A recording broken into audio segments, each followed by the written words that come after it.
ठीक है शैली मैम, पहला सवाल कौन सा आज का? सर पीएनबी 650 शेयर 134 पे लिया हूं मैं। Punjab national bank. और ये क्यों लिया हुआ था शैली मैम? मतलब ट्रेडिंग वाला आइडिया था, लंबी अवधि का आप और हस्बैंड ने सोचा था, क्या मामला है? सर 134 पे लिया हूं मैं। 134 पे लिया हुआ है, 111 पे चल रहा है, ऐसे एडजस्ट करेंगे तो लॉसेस हैं। तो फिर लिया क्यों था शैली मैम? ट्रेडिंग वाला मामला था या पीएसयू बैंक उस समय चल रहे थे तो आपने सोचा एंटर करेंगे, कमा के निकल लेंगे, ऐसा? हाँ सही, मैं यही सोचा था कि उस समय ये चल रहे हैं, पीएनबी चल रहा है तो तब ले लिया था। मोमेंटम को प्ले करा था विदाउट स्टॉप लॉस। आप कविता जी क्या करें, मामला तो थोड़ा सा फंस गया है। ओके, सो पीएसयूज में अभी स्ट्रेंथ है और पीएनबी अपने ट्रेंड को अभी इंटैक्ट किए हुए है। मुझे लगता है अभी अगर आपकी पोजीशनिंग है अपसाइड, जो पैटर्न्स बन के आ रहे हैं अकॉर्डिंगली, अगर ये 111 का लेवल क्रॉस करता है देन आपकी बाइंग रेट की तरफ जोन ओपन होते हुए दिखते हैं 134 135 पे। जो अभी एज ऑफ नाउ आप अपनी पोजीशन में बने रहें। मुझे लगता है ये ट्रेंड तब तक इंटेक्ट रहेगा जब तक ये अपने 100 के लेवल को मेंटेन किए हुए है।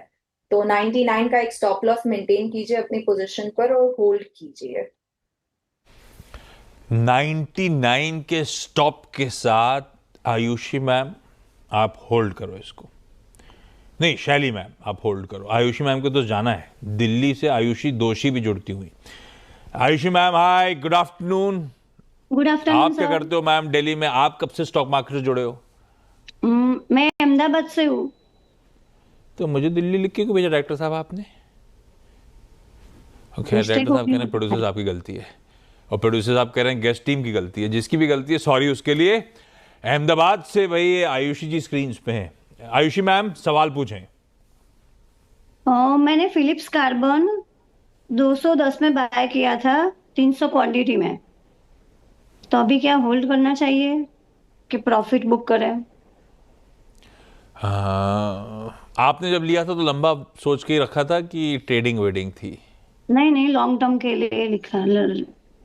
और कितना टाइम होगा लिए हुए आयुषी मैम? 1 साल से ज्यादा। हाँ, ये दिल्ली की जगह अब अहमदाबाद कर दीजिए डायरेक्टर साहब यार, इसमें क्या है? अब आयुषी मैम ने बता ही दिया है कि वो अहमदाबाद से हैं। भाई कविता जी प्रॉफिट बुक कर लिया जाए या रखा जाए? फिलिप्स कार्बन ब्लैक पीसीबीएल अब तो हो गया है। Yes, so as of now positioning counter की ठीक है। मुझे लगता है अभी होल्ड करें, 410 के लेवल पर काउंटर है और ये अंटिल 399 के लेवल के ऊपर मेंटेन है। आप अपनी पोजीशन में बने रह सकते हैं। दोबारा काउंटर 435 440 के लेवल तक अभी टेक्निकली मुझे जाता हुआ दिखता है। तो अगर ट्रेड स्टॉप लॉस मेंटेन करें 399 का, जब तक उसके ऊपर है तब तक मुझे नहीं लगता है ट्रेंड में कोई नेगेटिविटी आ रही है।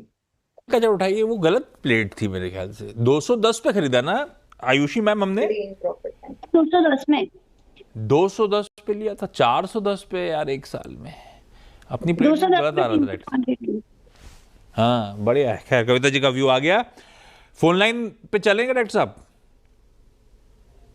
ठीक है, मुंबई से रंजना अंजनिया जी जुड़ती हुई। रंजना मैम आप तो साक्षात दिखने वाली थी, फोन लाइन पे कैसे आ गई? हाँ जी सर, ट्राई किया नहीं लगा। ट्राई किया नहीं लगा। अच्छा अंजनिया सर भी हैं आपके साथ। खैर रंजना मैम सवाल पूछें, पहला कौन सा? जी इंटरटेनमेंट के 500 शेयर लिए हैं 127 के भाव पर। और क्या सोच के लिए थे? लंबी अवधि का या ट्रेडिंग का मामला है? सर ये थोड़ा टाइम के लिए लिया था और अभी अभी लिए हैं। अभी लिए, अभी 6 रुपए गेन भी हो रहा है। कविता जी क्या करना चाहिए? जी एंटरटेनमेंट ने अभी एक ब्रेकआउट भी दिया है 132 के ऊपर। जरूरी है कि अब ये इसके ऊपर सस्टेन करें। अगर ट्रेडिंग पर्सपेक्टिव से लिया है तो मुझे जो मौजूदा भाव से टारगेट आते हुए दिखते हैं वो 140-45 तक ये जाता हुआ दिख सकता है। तो ट्रेड स्टॉप लॉस मेंटेन करें, 130 का ही आप ट्रेडिंग स्टॉप लॉस मेंटेन करें। ट्रेडिंग के पर्सपेक्टिव से लिया है तो for price target of 140-45। Delhi चला जाए। रंजना मैम नहीं, रंजना मैम मैं कंफ्यूज हो रहा हूँ। शैली मैम अगला सवाल। सर एनएफएल 1200 शेयर 128 पे। नेशनल फर्टिलाइजर्स 1200 शेयर्स हैं 108 पे, खरीदारी के भाव के आसपास ही है। कविता जी क्या करना चाहिए एनएफएल? ये फर्टिलाइजर थोड़ा क्या है, वो बरसाती मेंढक टाइप होता है, क्या करना है इसमें? या बरसाती मेंढक टाइप होता है, लेकिन चार्टिकली अभी बहुत अच्छे से प्लेस्ड है एनएफएल। हाँ तो बरसात का टाइम है ना। यस एग्जैक्टली, और अभी बरसात का टाइम भी है, तो 108 के लेवल पर है, इनके बाइंग जोन के पास ही है। 94 का एसएल मेंटेन करना चाहिए। जो प्राइस पैटर्न टारगेट दिखते हैं वो 125 130 तक जाते हुए दिख सकता है। ये थोड़ा स्लो मूविंग रहता है, जिस दिन मूव करते हैं फर्टिलाइजर काउंटर एक अच्छे मूव बनाते हुए दिखता है। तो मुझे लगता है 94 का एक एसएल मेंटेन कीजिए और थोड़ा मीडियम पर्सपेक्टिव रखिए मीडियम टर्म का, 130 135 के प्राइस टारगेट के लिए।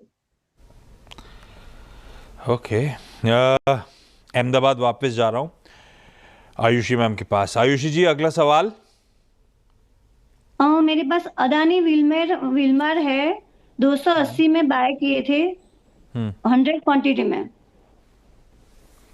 ये वाला तो आपकी बाइंग के आसपास ही है, रखे रहो या निकल जाऊं ऐसा? हाँ, होल्ड करें या कविता मैम क्या करें, होल्ड करें निकलें? जी, अदानी विल्मर अभी एक कंसोलिडेशन फेज में है, बट जब मैं इनके ट्रफ फॉर्मेशन देख रही हूँ तो एक कोशिश कर रहा है एक हायर हाई फॉर्मेशन बनाने की। मौजूदा भाव से 290 तक के लेवल दिखते हैं। अगर ट्रेडिंग पर्सपेक्टिव से मैम ने लिया है तो 272 का स्टॉप लॉस मेंटेन करना चाहिए for the price target of 290। Okay, चलिए मुंबई से रंजना जी के पास चले। रंजना मैम अगला सवाल। बजाज हाउसिंग फाइनेंस के 500 शेयर लिए हैं 127 के भाव पे, पर थोड़े दिन हो गए इनको लिए। थोड़े दिन हो गए बजाज हाउसिंग फाइनेंस लिए हुए, ठीक बात। क्या करना चाहिए कविता मैम? पेडिग्री तो अच्छी है, स्टॉक रखना है कि नहीं रखना है, ये आप बताओ।